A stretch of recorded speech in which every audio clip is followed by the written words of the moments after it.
So we're back with another session. One, Talk to me. saying that actions of this journey is a sense of Mm-hmm. the things that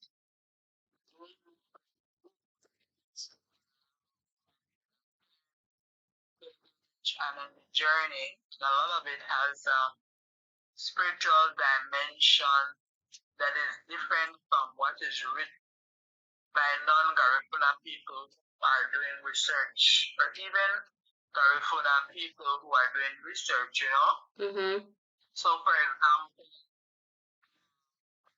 mentioning experience with the person from Mali, same experience some years ago. There was this gentleman from Mali who visited Dangwega. Dangwega is one of the central places of the Caribbean people. In Belize. We Mm-hmm. were exiled from St. So earlier part of the conversation I was talking about enslavement. We were not enslaved. We escaped. We in a sense got a different kind of enslavement in the sense that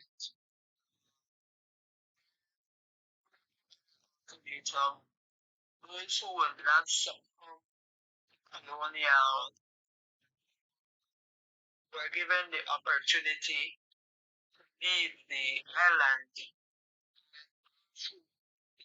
If they have lost their language and all the cultural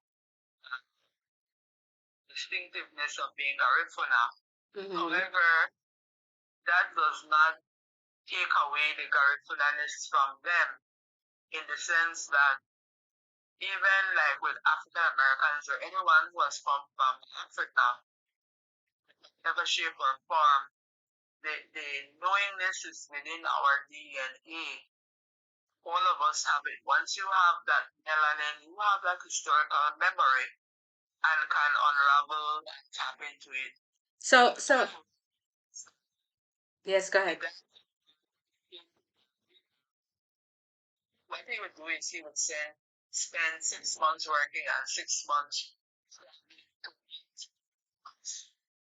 He arrived in Danwega and he put some music and he left me to listen to the music. When I listened to the music, I was in tears. I cannot understand why I was in tears and why I was weeping. All I know that there was something about this music, Mali, which resonated with me deeply. So when he came, he said to me, I knew it because the music, which has a language of its own, was aligned. Then he gave me an outfit of white and gold. And I knew there was something significant about that outfit. So everything about who we are is manifested in our dress, how we braid with hair, how we everything. It is aligned. So the elements and essence we are as Garifuna, which connects around the world. So when you talk about Eurome, St. Vincent, it's not a physical place alone. So it's like the Irish. You don't have to go to Ireland to be Irish. You don't have to go to St. Vincent, Eurome to be Garifuna. You are Garifuna wherever. So you don't have to travel. You are part of the place. Right. And in our songs and our stories.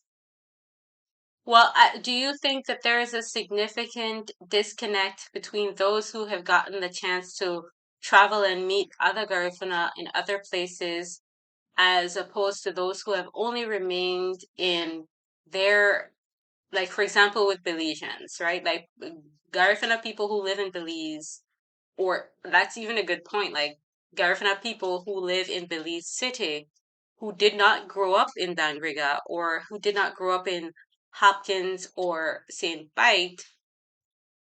Do you think there's a significant disconnect over the generations between, you don't think so? Do,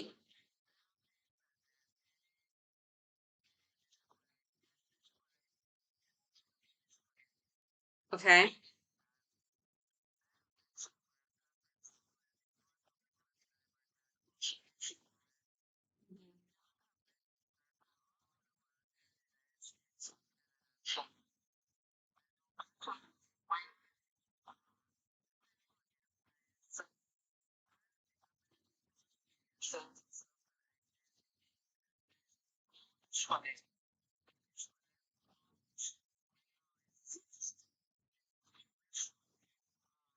So something since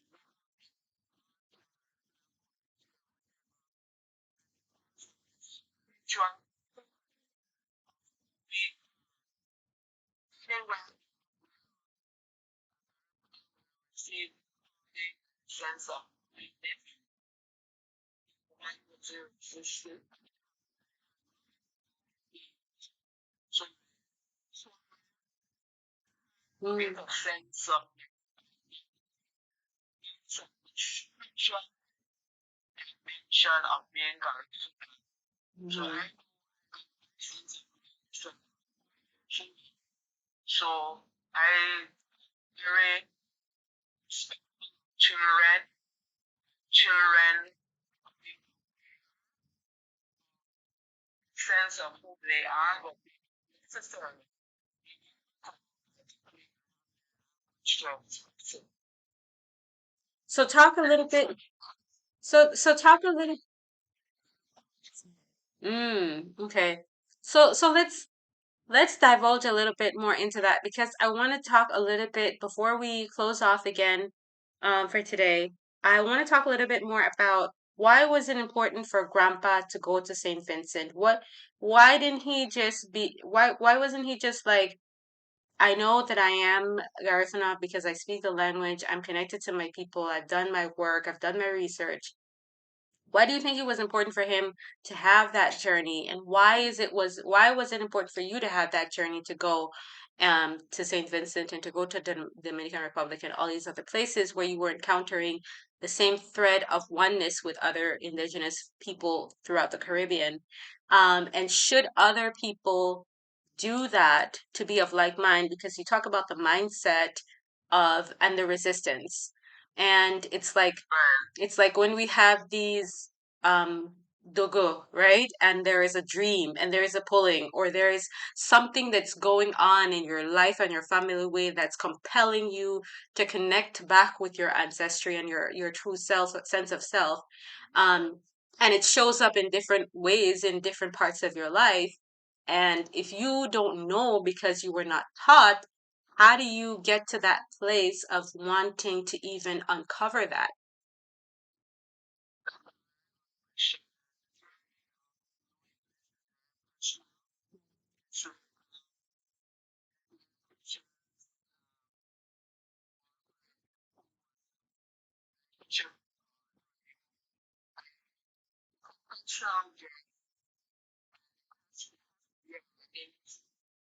want to be able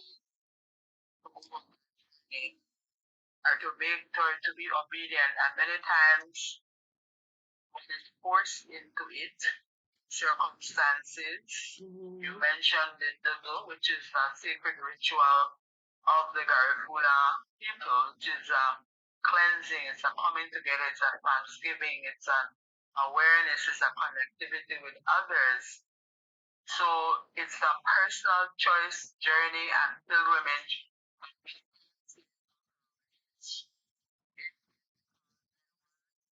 to peace with being Mhm.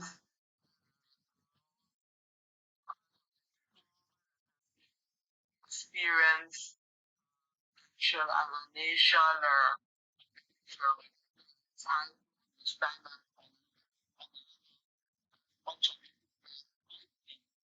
So there's often a resistance to look into the mirror and the reflection of oneself from that historical knowledge.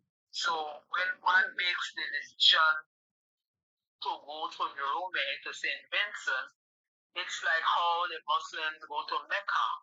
It's a pilgrimage that is a choice to transform in a focused and concentrated way.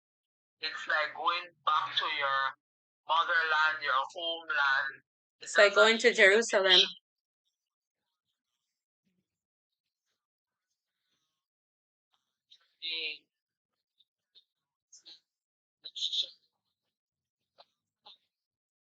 So one, it's not an experience. It is in visions. It comes through conversations with other people who might not necessarily be Garifuna. Like going to Europe, for example, can evoke knowledge,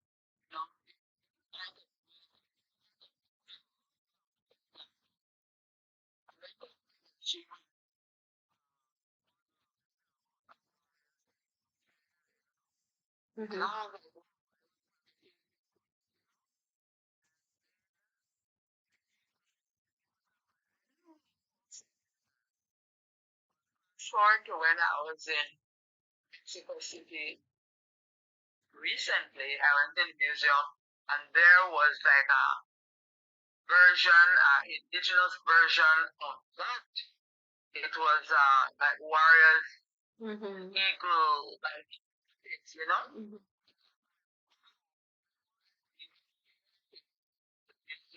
The museologist who was giving the tour said this is like the terracotta warriors, you know. And I'm like, okay. So one of the beauty about being Garifuna is the readiness to interact with the world at all levels. Garifuna is not preoccupied with white, pink, blue races or anything like that. We have the capacity, or it is part of the principles or the protocol of being Garifuna to be like a bridge for humanity, people from all walks of life. And that is why we, the Bishop of the Catholic Church for Belize, back to back have been Garifuna. That's my version of it, you know? Right. We've always had a very strong connection or a strong ability to mesh and blend and assimilate, not assimilate, but to work our culture alongside other cultures and times, in times of need and necessary. So I really want us to divulge a little bit more into that because there seems to be, this is a very interesting topic, how the Garifuna were able to do that because a lot of nations did not have that experience. Let's say it like that because I don't want I don't want to talk out of turn. I feel that and I'm just going to close with this is that I feel that being in a relationship or being in a way where I am dealing with a multicultural family, I often forget, like we would be walking down the street and people would stare and I'm like, what are they staring at? And then I realize and I realize and remember myself, catch up myself and say that, oh, this is still a new experience for people because people come from a very linear experience. And Garth, that was not my experience growing up because I was taught from a very young age about equality and to not make those things matter the way they matter in other households.